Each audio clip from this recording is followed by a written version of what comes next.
ओम शांति। स्वयं भगवान ज्ञान के सागर हमें ज्ञान रत्नों की थालियां भर भर के देते हैं। हम जैसा ज्ञान का धनी, ज्ञान से संपन्न संसार में भला और कौन होगा। ऐसा श्रेष्ठ ज्ञान जिसने हमें मंजिल दिखा दी, ऐसा महान ज्ञान जिसको पाकर हम स्वयं से मिल सके, स्वयं की शक्तियों को पहचान सके। ऐसा श्रेष्ठ ज्ञान जिसके बाद हमें भगवान को जानने की और ढूंढने की इच्छा नहीं रही, वो हमारा ही हो गया। ऐसा श्रेष्ठ ज्ञान कि कुछ भी जानना शेष नहीं रहा। ऐसे सर्वश्रेष्ठ ज्ञान को पाकर, वो ज्ञान भी जो स्वयं भगवान ने दिया और जो रोज देते हैं, ऐसे श्रेष्ठ ज्ञान को पाकर भी क्या हम ज्ञान के चिंतन से स्वयं को भरपूर नहीं करेंगे? अवश्य करेंगे। तो आइए इस ज्ञान रत्नों का चिंतन करें, इन ज्ञान रत्नों से खेलें और स्वयं को आनंदित करें। ज्ञान चिंतन यूं तो मन करता है, परंतु ज्ञान जितना बुद्धि में भरेगा, ज्ञान विवेक शक्ति बन जाता है। बुद्धि जितनी इस विवेक शक्ति से संपन्न होगी, मन के द्वारा उतना ही ज्ञान का मनन होगा। साथ साथ जिसका मन व्यर्थ से मुक्त है, वही ज्ञान चिंतन का आनंद ले सकते हैं। व्यर्थ गंदगी है, व्यर्थ आत्मा को निर्बल करता है।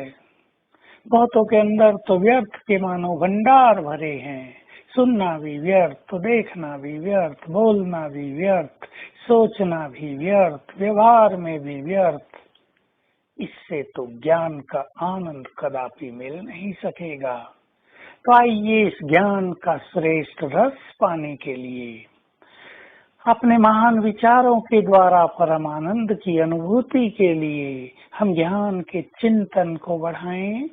इसके लिए परम आवश्यक है ज्ञान का अध्ययन, ज्ञान का दान। इन दो चीजों से चिंतन स्वतः ही तीव्र होने लगता है। अध्ययन जबकि स्वयं भगवान पढ़ाने आते हैं, तब भी क्या हम रोज पढ़ेंगे नहीं?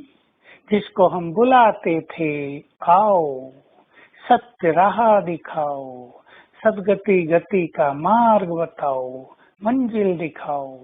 जब वो स्वयं ये सब कुछ दिखाने आ गया है, तो क्या हम पढ़ेंगे भी नहीं? भगवान के स्टूडेंट, गॉडली स्टूडेंट के नशे में रहकर हम इस ईश्वरीय ज्ञान का स्मरण करते रहें। स्मरण से मनन स्वतः ही हो जाता है। जो चीज हमें याद रहती है, उसका मनन स्वतः ही होता रहता है। अचानक भी कोई चीज हमें याद आ जाए, तो उस पर हमारी बुद्धि चलती रहेगी।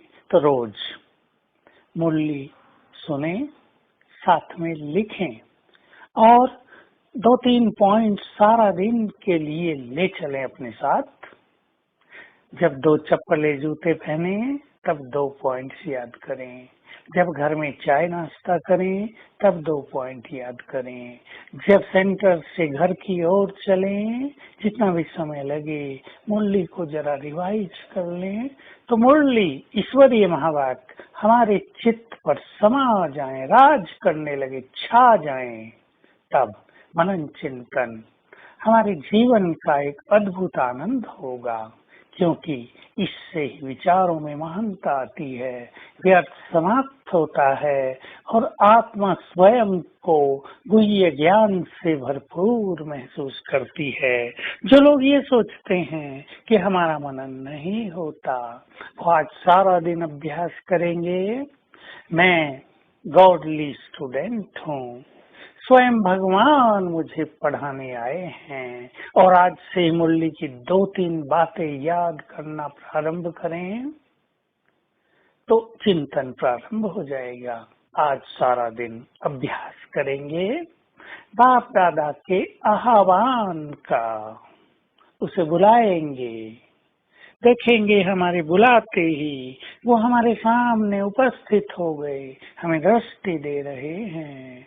उन्होंने हमारे सिर पर अपना हाथ रख दिया है और वरदान दिया, बच्चे ज्ञान मनन संपन्न भव, ज्ञान युक्त भव, दिव्य बुद्धिवान भव।